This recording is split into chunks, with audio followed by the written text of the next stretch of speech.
In this lecture, we are going to take a look at ideas about race in colonial America. And in particular, we want to gain an understanding about how people in the early modern world understood race and racial differences. The objectives that we want to achieve by the end of this lecture, we want to examine how people in the colonial era thought about race and racial difference. We want to understand how and why ideas about race began to change. By the time you finish this lecture, you want to be able to articulate a timeline for when understandings of race shifted from cultural geographic differences to biological differences. And then you want to relate this timeline and the shifting racial consciousness to the settlement of North America, including the beginning of slavery and conflicts with Native Americans. So by the time Europeans came to North America in the 17th century and began establishing permanent colonies at that time, there had been centuries of commercial interaction and exchange with places like the Middle East, with Asia, with North Africa, that had exposed Europeans to a diverse group of people. Ptolemy was a Greek philosopher of the second century. He lived in Egypt, and so he was at one of these crossroads of exchange. And he published a map in the second century that will be used from his time well through the time of Columbus and even after. It encapsulates what Europeans understood about their world from Ptolemy's time until the time of the establishment of colonies. In looking at this map, it's important that you know what Ptolemy gets correct, what is largely correct, and what is not really known to Ptolemy at this time, because that tells you what Europeans knew to be correct and knew to be true, and what they were just kind of guessing at the time of exploration and colonization. So you can see Ptolemy, as I said, he lived in North Africa in Egypt. So he was in this Mediterranean world. He largely understands the way Europe looks, the way the Mediterranean world looks. He gets large portions of the Middle East correct, even if you look through the Far East. He gets parts of that correct, but large parts of it are also not correct, particularly China and far Russia and places like that. The same is true of Africa. So, North Africa, he largely understands what that looks like because there had been centuries of interaction and exchange by the time that he published this map. Sub Sahara Africa, though, that's a different story. He knows it exists and he knows that it's there, but he has only some vague idea about what's there. And so, that kind of is a summary of how Europeans viewed this world. They knew about Europe, they knew about the Middle East, they knew there was sub-Saharan Africa, they knew there was the Far East and a place in India and China, and that different peoples existed there. But their understanding wasn't really well formed. So I mention this because I want you to see that by the time of colonization, by the time that Europeans began going to the Western Hemisphere and establishing colonies in the 16th and 17th centuries, they had been in contact with numerous different groups of people, but the ones that they knew the best were those who were closest to them. And they knew there were these places out there that existed, but they didn't really know very much about them. And they certainly didn't really have any concept of race at the time. Now, that's not to say that they didn't see differences. It's I'm what I'm trying to say is they saw that cultural differences existed. They saw different skin colors existed. But the way they explained those differences largely did not depend upon any concept of race until after the colonial period. So prior to colonization, and even during the initial decades of colonization, Europeans largely would have used religious or cultural explanations of difference, and they also would have used geographic and their version of scientific understandings of cultural difference. So there were there was no understanding of the world divided into different races during this time. There were different cultures, and they understood those cultural differences, but they did not have this concept that there were people of different races, and that those races signified any sort of inherent inferiority or inherent difference. Sometimes this could be a difficult concept for students to grasp, because we like to think that our modern world and the racial ideologies that inform our modern world have always existed. And that's not necessarily the case. Race was invented. Race was, especially ideas about what racial difference meant, were invented to justify particular actions. And so you have to understand that history and how it developed, and what might be called the unity of mankind. They believe that there was a common origin of men, and that um, all men who inhabited the earth descended from common ancestors. This makes sense if you think about their religious background and their religious teachings, which led them to believe that all people of the world were descended from Adam and Eve. And therefore, even when they came into different cultures or came into contact with different cultures, they attempted to fit their these exploration, or they attempted to fit these interactions with different peoples into their religious concept of how the world was created and about the unity of mankind. They also use the Bible to explain why there were cultural differences. So events in the Old Testament, like the flood or the Tower of Babel, were used to explain how men became dispersed and spread out across the globe, and why they spoke different languages and had different cultures. They even used stories from the Old Testament to explain cultural difference.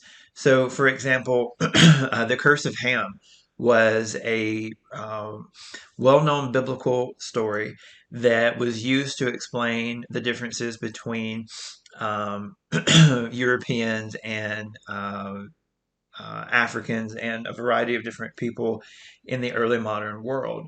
So, Noah, according to the story, Noah had.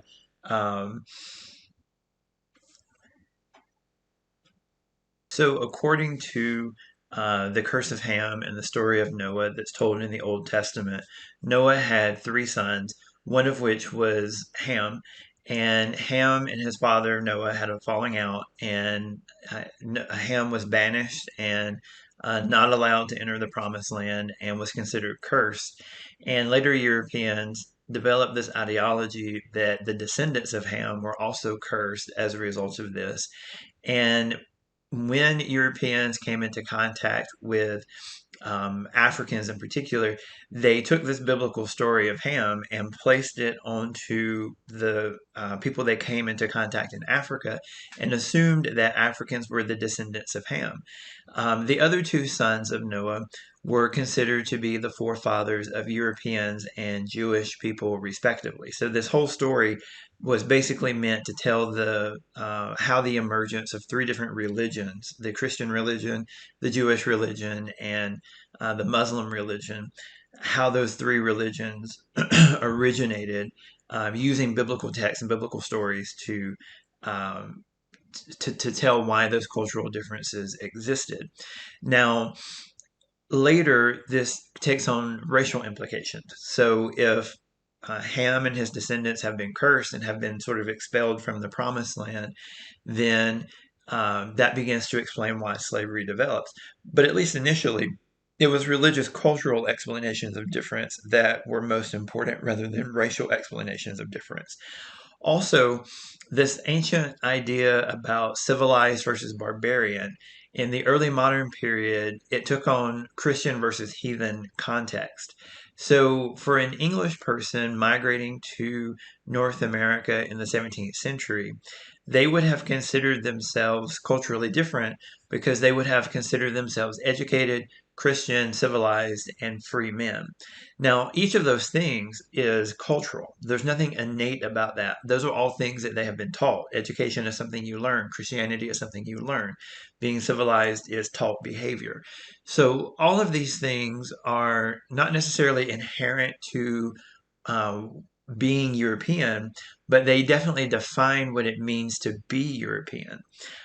They also had, going back to biblical text, they had laws against enslaving Christians. And so they did not believe that one Christian could enslave another Christian. Now, this doesn't mean that they believed in equality of any kind, because they most certainly did not, but they do not practice slavery um, within the European continent. Now, slavery develops, and we're about to talk about how that develops and the impact that has. But at least initially, there are these ideas floating around that Christians cannot enslave other Christians.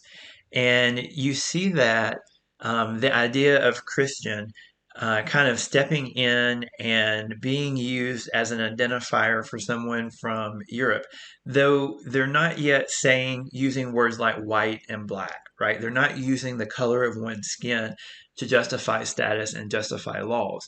You see that in this law from the Maryland colony that was passed in 1639. This law said that all the inhabitants of this province, being Christians, slaves excepted, shall have and enjoy all such rights, liberties, immunities, and privileges and free customs within this province as any natural born subject of England.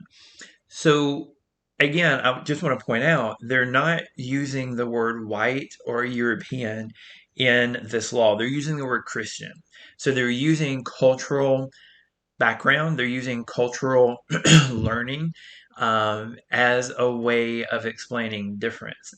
It hasn't yet evolved to a space where race is being used to justify difference. Now, that happens, and we're about to talk about that.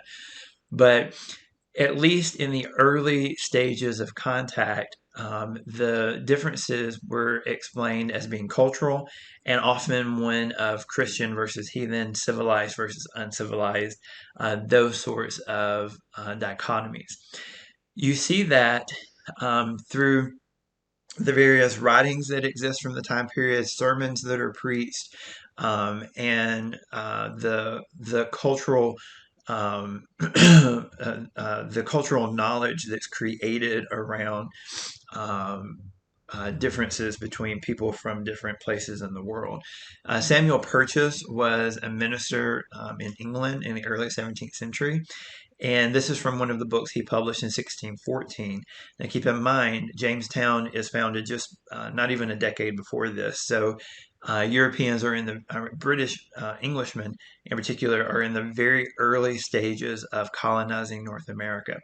But in this sermon, Purchas says that the tawny Moor, the black Negro, the dusky Libyan, the ash colored Indian, the olive colored American should, with the whiter European, become one sheepfold under one great shepherd. Till this mortality being swallowed up of life, we may all be one, as he and the Father are one, without any distinction of color, nation, language, sex, condition. All may be one in him that is one, and only blessed forever.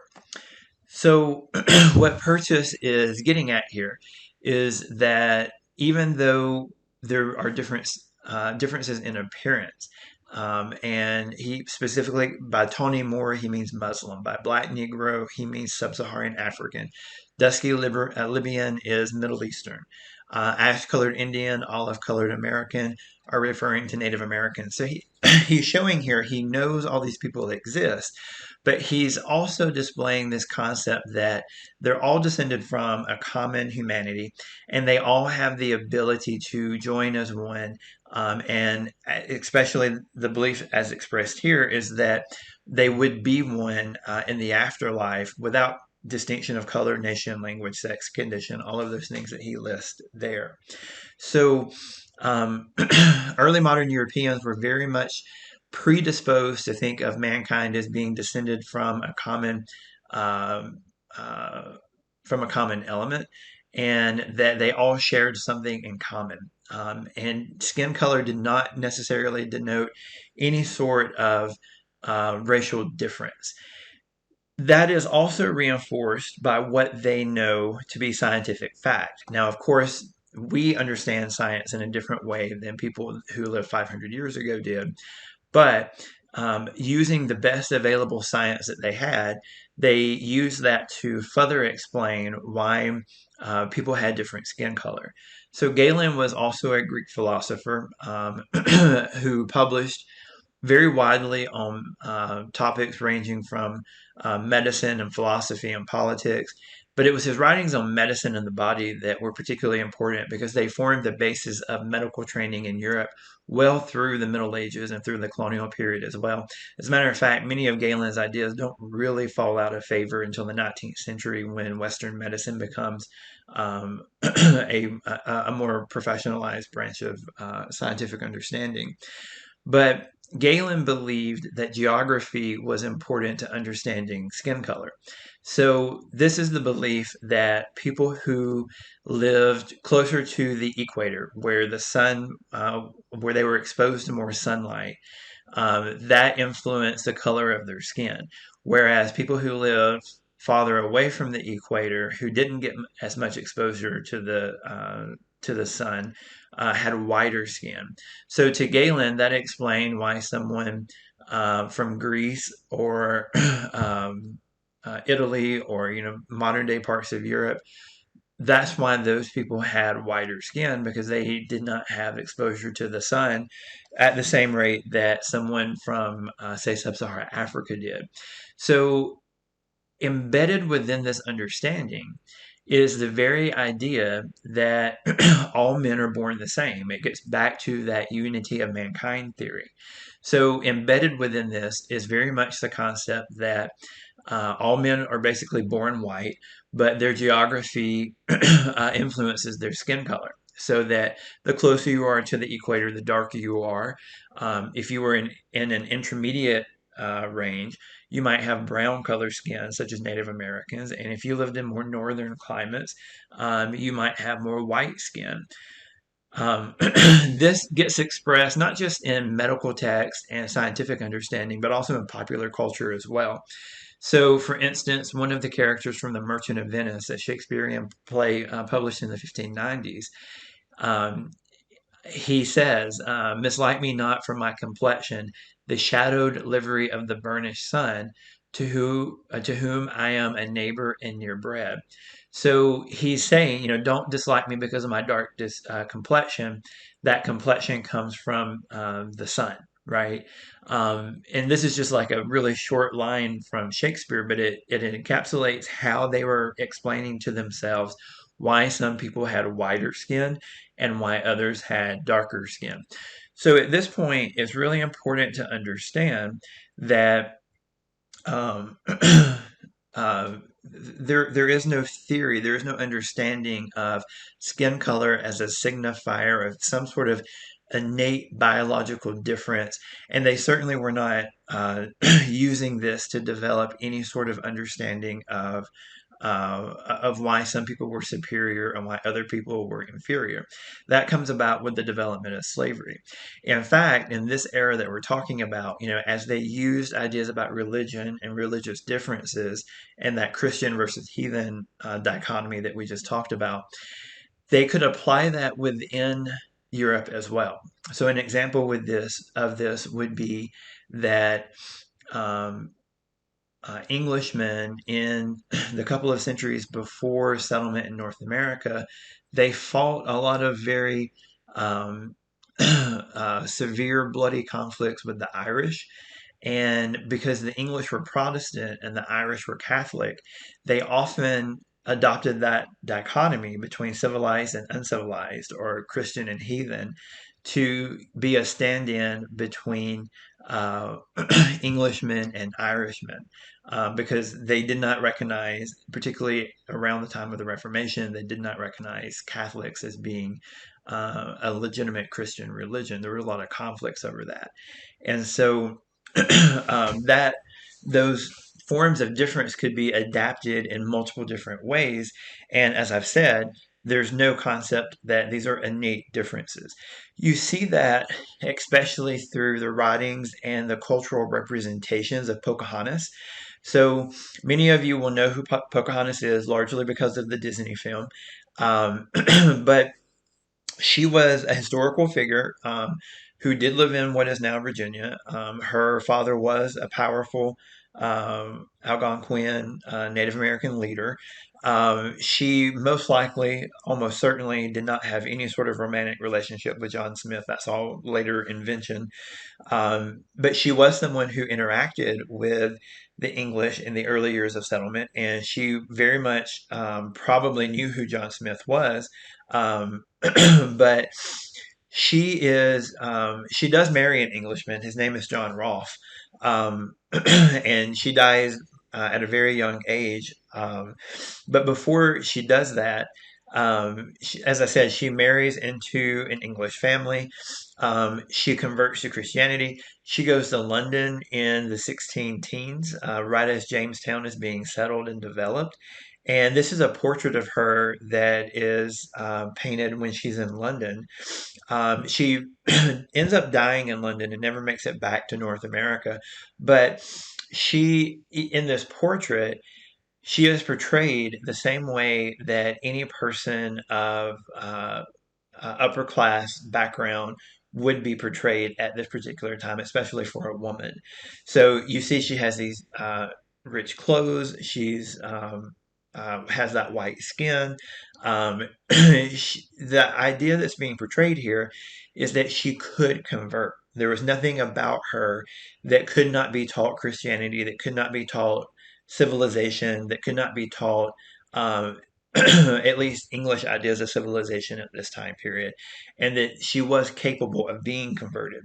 This eventually leads to a very powerful impulse among Europeans to explain why they were creating colonies, because they thought because non-white people could be civilized and could be converted, that that was one reason for why they should establish colonies.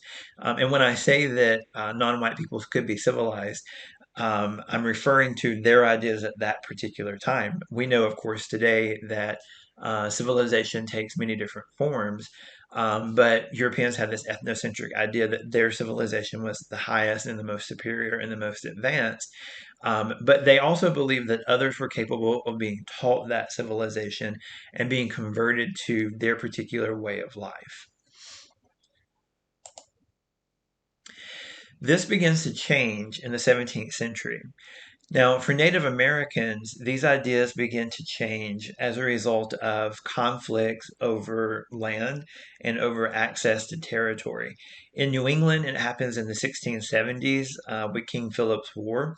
In the Chesapeake and Virginia and Maryland in the South, it happens in the 1620s and also in the 1670s, also around conflicts centered upon access to land, to territory. Native Americans begin pushing back, and there's a series of conflicts that develop in both places that lead to more violence and more war between Europeans and Native Americans. As a result of that, um, Englishmen, European Americans, began to develop different ideas about Native Americans. So they began moving away from this concept that Indians could be converted to there's something just sort of innate about them that is inferior, because why else would they be rejecting European civilization and culture, right? There's no other, if you're a European of the time period, there's no other understanding of that. There's no other reason why they would reject your civilization unless they themselves were inferior. So that's what Europeans began telling themselves. And this leads to ideas about um, why Native Americans become racialized in particular ways. This is also known as essentialism. Essentialism is the belief that something has an innate, unchanging characteristic and that it has always existed that way since the beginning of time. Largely, historians like to stay away from essentialism because we realize that things are constantly changing throughout history. And so, but Europeans at the time adopted this essentialist idea of there's something innate, there's something unchanging about them. And that's the only reason they could come up with to justify why they would have to fight these conflicts, why Native Americans might be so resistant to um, white settlement, but also to conversion to Christianity and learning European civilized ways. Now, for people of African descent, it takes a different tack, and it basically is centered around the development of slavery and the slave trade in the colonial era. So, slavery was very pervasive in the early modern world. It existed in many different forms all across the globe. As an example of this, both Native Americans and Africans practiced a form of enslavement, which mostly depended upon the capture of prisoners of war. However, in neither Native American nor African societies was slavery the main form of economic pursuit, and neither did it have a racial connotation because race did not yet exist. Um, Also, for Native American and African American cultures, or for African cultures, slavery was not a lifetime condition. Prisoners of wars who had been enslaved could gain their freedom, and they could become full members of their masters' societies if they were adopted into those societies. In a similar fashion, Europeans were familiar with a range of ideas about freedom and unfreedom in the early modern era. Um, an example of this would be indentured servitude. So, indentured servants were people who signed contracts. An indenture was a contract. And indentured servants would sign contracts agreeing to work for someone for a period of time. And this was not an equal system, right? So, indentured servants were very much working class people, and they were often exploited, but they did have the protection of laws. There was an entire legal code that existed to protect people who were working as indentured servants. And so forms of servitude existed all throughout the early modern world. The prior to colonial development in the Western Hemisphere, the slave trade in Africa was centered around the Trans-Sahara slave trade, and you're seeing a map of that here in this particular slide. But you see from West Africa, from Senegambia, Ghana, Mali, places like that in West Africa, you see enslaved Africans being taken across the Sahara Desert into the Mediterranean world, even over to Egypt and into the Middle East. And there's another version of this slave trade as well that takes enslaved Africans across the Indian Ocean into modern day Asia as well. So the slave trade existed, um, but there were key differences, as I mentioned.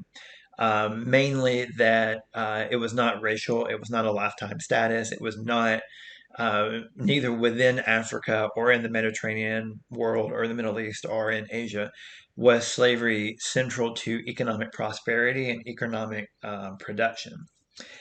That begins to change, though, with the transatlantic slave trade.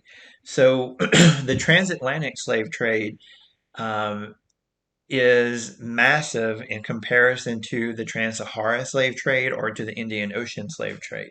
So the transatlantic slave trade existed between the 1500s and the 1800s, so about a 350-year period of forced migration of African peoples out of West Africa into the Western Hemisphere. Um, Amazingly enough, and most people don't realize this, but 50% of migrants during that time period from 1500 to 1860 were African in origin.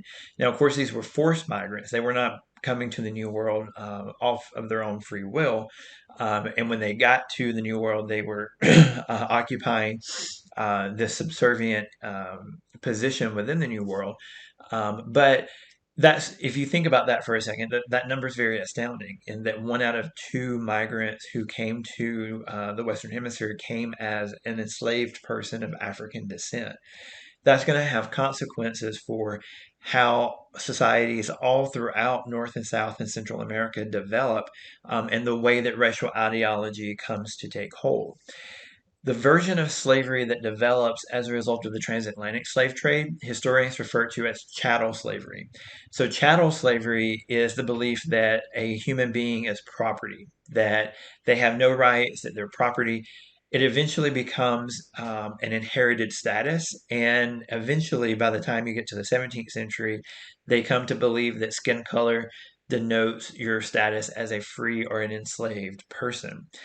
Everywhere where you see in this chart or in this map, everywhere where you see large numbers of enslaved people being carried into the New World, so Brazil, the Caribbean, North America, the United States, you're getting the development of plantation economies. And chattel slavery and the version of slavery that Europeans practiced in the New World were very much central to the development of the plantation economy.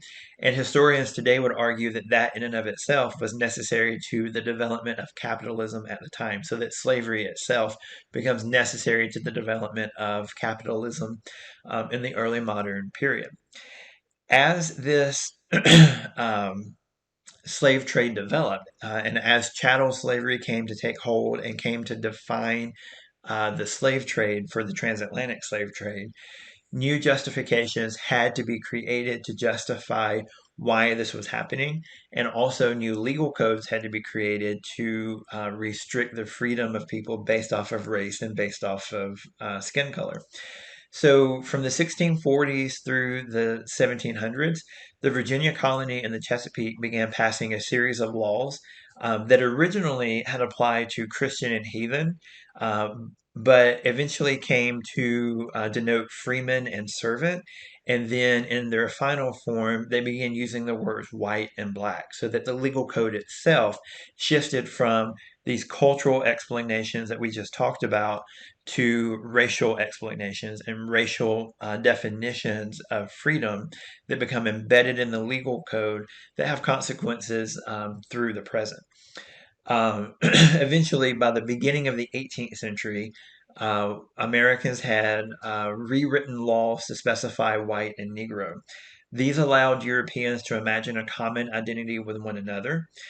Prior to this, Europeans would have identified as English or French or Spanish or Irish according to their ethnicities. But it also allowed them to imagine that all Africans were homogenous and all Native Americans were homogenous. In other words, they stopped seeing rich ethnic heritage. So they stopped seeing the various ethnicities of Africa or Native Americans, or even among Europeans. And they very much began to speak in terms of white and black and red or Native American. So, what I want to do now is focus in on Virginia as an example of how this happened. So, to go back to this map, Virginia is located in North America right here, where my mouse is pointing to.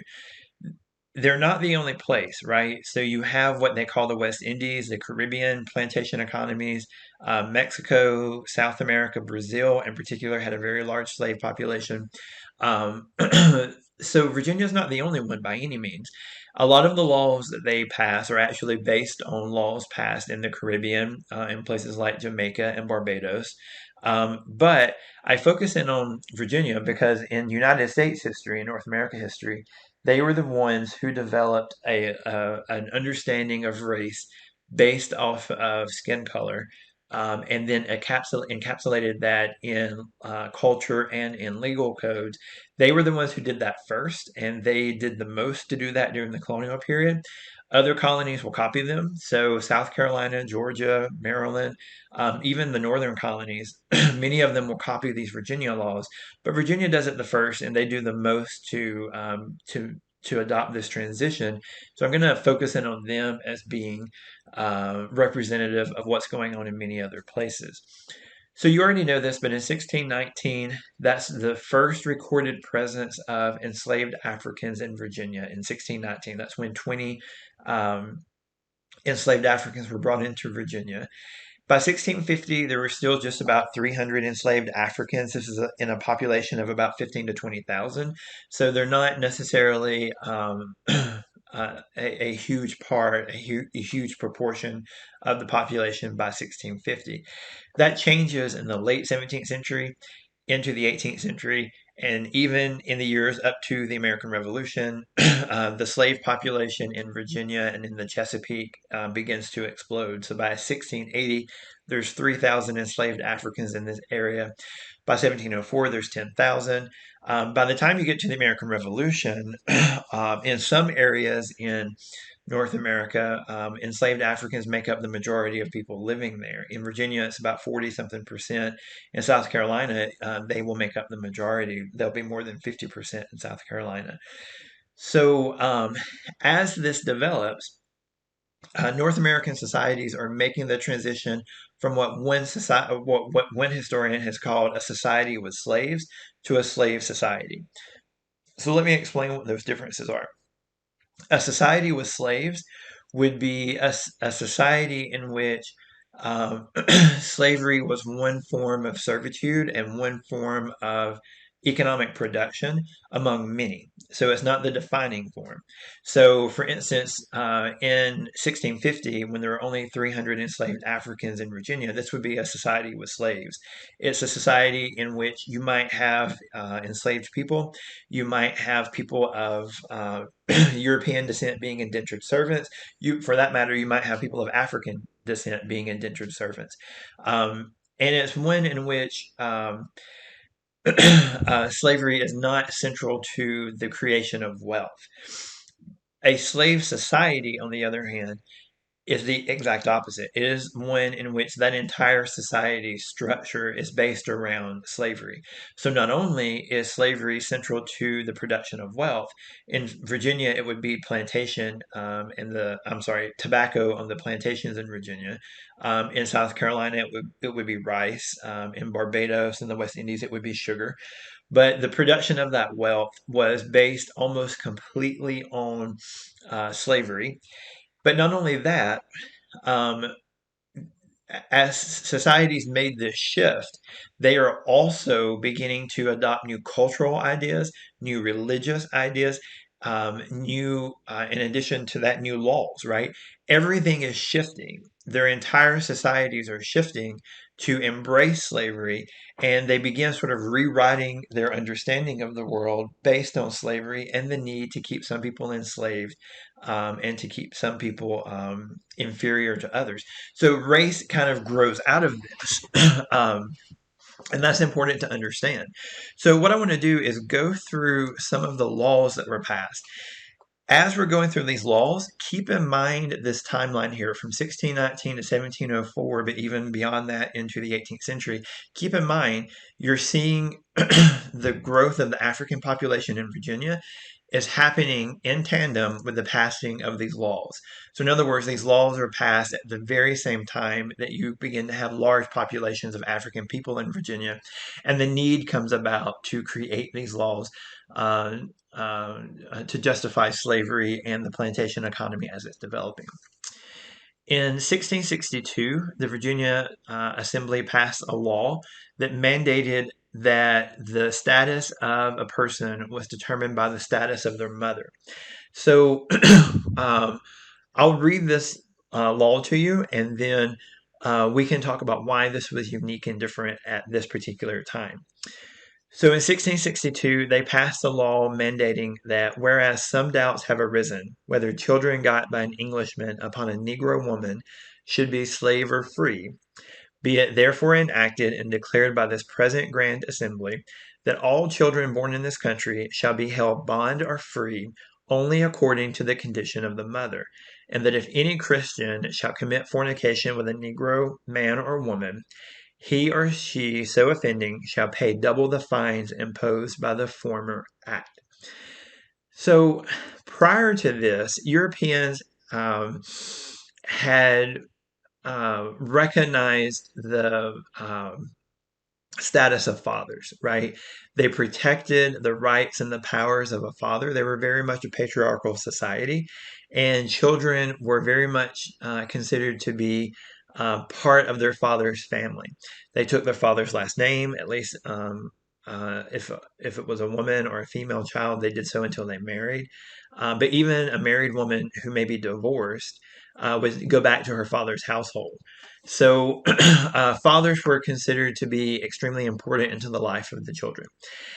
So in 1662, when Virginia says that the status of a child should be determined by the mother, that is a huge shift in how they understand the governance of children. And it's clear they do this because they want to make sure there is a perpetual labor force. But also keep in mind the problem they're addressing here. The problem is some doubts have arisen whether children got by an Englishman upon a Negro woman. So this is about children born to a white Englishman to an enslaved African woman. That child's status would always be determined by the status of the mother. Another way of thinking about this is if you are born to a slave mother, you are going to be born into slavery. So slavery becomes a perpetual condition. That is a central element to establishing slavery, to have a self perpetuating labor force, right? You don't get chattel slavery without having this law in place that mandates that the status follows that of the mother. But also keep in mind, look here, I mean, they're not using the words white and black, right? They're using the words Christian and Negro. Um, and they're sort of holding on to this idea of they're clearly using Christian to mean white, but they're not really saying that just yet, right? And it's also, it criminalizes fornication, which is sex outside of marriage, between a Negro man or woman, but with any Christian person, right? So they're basically saying an English man or an English woman who has sex outside of marriage with a Negro man or a Negro woman, they shall pay the double fines imposed. So fornication, premarital sex um, was an offense. It was an illegal act that could be punished between a variety of people. So, for instance, um, English men and English women often were tried for fornication or for premarital sex, and they were often fined for it. It was a minor offense. But here you see they're saying that when a white person does that with a black person, it's doubly as offensive, right? So the punishment for that act is twice what it would be for the same offense among white people. So this is an important law that begins to establish that concept of chattel slavery. In 1667, they took care of that tradition or that religious understanding that Christians could not enslave other Christians. In 1667, the Virginia Assembly passed a law that said, whereas some doubts have arisen whether children that are slaves by birth and by the charity and piety of their owners made partakers of the blessed sacrament of baptism should by virtue of their baptism be made free, it is enacted and declared by this grand assembly and the authority thereof that the conferring of baptism does not alter the condition of the person as to his bondage or his freedom. So here you see they're inventing a new concept and they're moving away from that religious tradition which said that Christians could not enslave Christians. And you also should see that they say doubts have arisen. The reason those doubts have arisen is because some enslaved people in the 17th century knew about those laws, sued in the courts because they had been baptized into Christianity, used that as a reason to sue for their freedom, and many of them have won freedom suits as a result of that.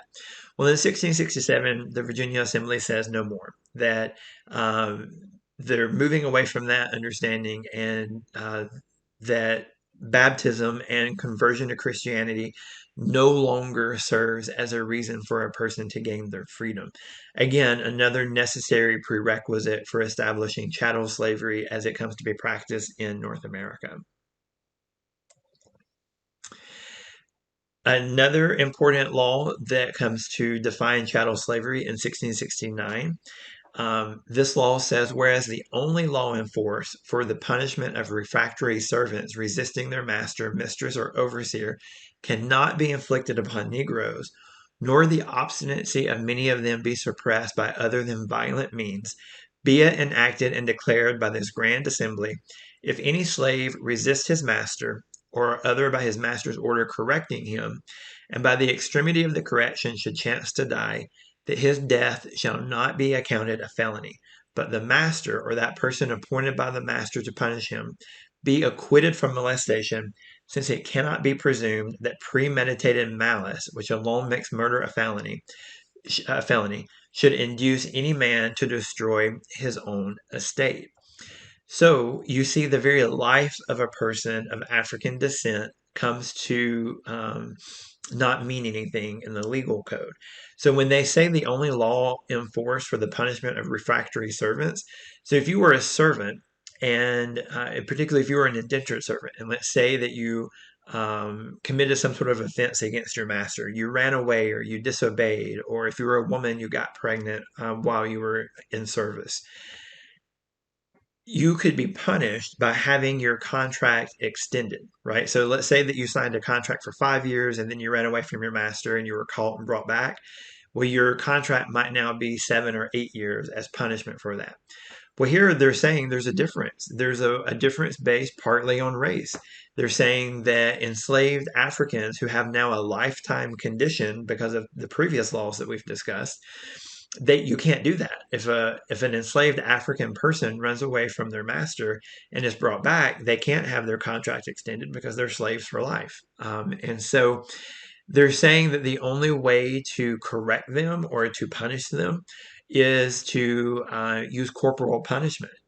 And if in the course of that punishment, if the enslaved person were to die, it is not considered a crime because, and it says clearly right here, that murder is defined as premeditated malice, and that that is not a reason for a man to destroy his own property. So again, another piece of the puzzle here is that chattel slavery is created when you begin to recognize the right of life and death over others. So when white masters begin to have the power of life and death over their enslaved people, then that then creates differences based on race, and it also is a necessary precondition for creating um, chattel slavery. In 1670, there's a separate law passed which says, whereas it hath been questioned whether Indians or Negroes manumitted or otherwise free could be capable of purchasing Christian servants, it is enacted that no Negro or Indian, though baptized and enjoying their own freedom, shall be capable of any such purchase of Christians, but yet not debarred from buying one of their own nation. So here, and this is really interesting, particularly if you've seen the lecture on Anthony Johnson and you know who he is. This is basically saying that to be black or Indian means that you cannot have quote unquote Christian servants. In other words, you can't purchase a white indentured servant if you're a free black or a free Indian. So someone like Anthony Johnson had gained his freedom, and he held a variety of indentured servants, right? He had black indentured servants, he had black slaves, he had white indentured servants. This is now saying that's no longer possible. To have black skin or Indian skin or brown skin meant that you could not do those things. You could not have a white person in your service. And so, again, it's creating racial difference based off of skin color. So it's also, though, I just want to point out that in this law, you're beginning to see them conflate black African people of black African descent, with Indian. And that's something that had not been done before. And so you're beginning to see them use the words black and Indian in the same phrase. So again, they began creating these racial categories based off of these new ideas. The 1691 law that I want to talk about that deals with interracial marriage and sex, it's important because it's the first time that they stop using the word Christian and begin using the word white. So by the time you get to the 1690s, now they are totally comfortable using words like white, Negro, mulatto, Indian, all of those words now are legalized and are in common usage. So they are using those words rather than words like civilized, uncivilized, Christian, heathen. Now they expressly have white, Negro, mulatto, Indian, and those categories. This law in 1691 said, "For the prevention of that abominable mixture and spurious issue which hereafter may increase in this dominion, as well by Negroes, mulattoes, and Indians, intermarrying with English or other white women, whatsoever English or other white man or woman, being free, shall intermarry with a Negro, mulatto, or Indian man or woman, bond or free, shall within 3 months after such marriage be banished and removed from this dominion forever. If any Englishwoman, being free, shall have a bastard child by any Negro or mulatto, she pay the sum of £15 sterling, and in default of such payment she shall be disposed for 5 years, and that such bastard child be bound out as a servant until he or she shall attain the age of 30 years." With this law, you are getting the concept of the previous law about descent coming from the status of the mother. Now they're regulating it even more closely. So the previous law said that an African woman who had a child with a white man, that child's status would be determined by the status of the mother, right? Well, if a white woman has a relationship with an African or Indian man, then if the status follows that of the mother, that child would be free because the white woman is free. So here you see them getting around that. And they're saying that if a white man or woman intermarries with a Negro, mulatto, or Indian man or woman, whether that person is free or slave doesn't matter, that they have to be banished. In other words, they have to leave Virginia. They're not going to tolerate their presence in Virginia any longer. And furthermore, so assume that an English woman doesn't marry, that she just has a sexual relationship outside of marriage with a non white man. She is going to be forced to pay £15. And if she can't pay it, she has to be disposed of for 5 years, which means she'll be a servant for 5 years. And that child shall be bound out as a servant until he or she reaches the age of 30. In other words, the child would be forced to be a servant until he or she reached the age of 30. To give you some context there, most people were indentured servants because they could not afford the passage to the New World, which cost about £5 at the time. And £5 in the 17th century was about a year's wage for most working people. So £15 sterling is about 3 years' wages for a person. So that's hefty enough that most people are not going to be able to pay that. And the consequence of not being able to pay it is you're going to be forced into servitude and your child's going to be forced into servitude. So, again, but look at this in light of the other law that we've talked about, that it only applies to English women, right? White women who have sexual relations with non white men. So, a white man who does that does not suffer the same consequences, right? So, a white man who has a sexual relationship with an enslaved African woman, that child is going to be a slave and it's going to become the property of the father. If a white woman does that, same thing, then she is going to be punished much more severely. So, you see ideas of race being at least partly predicated on gender here. And also, even though the marriage law, so it says a white man or woman who marries or intermarries with a Negro, mulatto, or Indian, that applies equally to men and women, to white men and women. But again, those illicit relationships between a white master and an enslaved African woman are still protected, right? He's not going to be punished and he's not going to be held to the same standard as the others will be. And so that's again another way of creating racial differences through these laws. So I want to take a second here to just sort of conclude what we've talked about and to give you some framework for understanding its importance.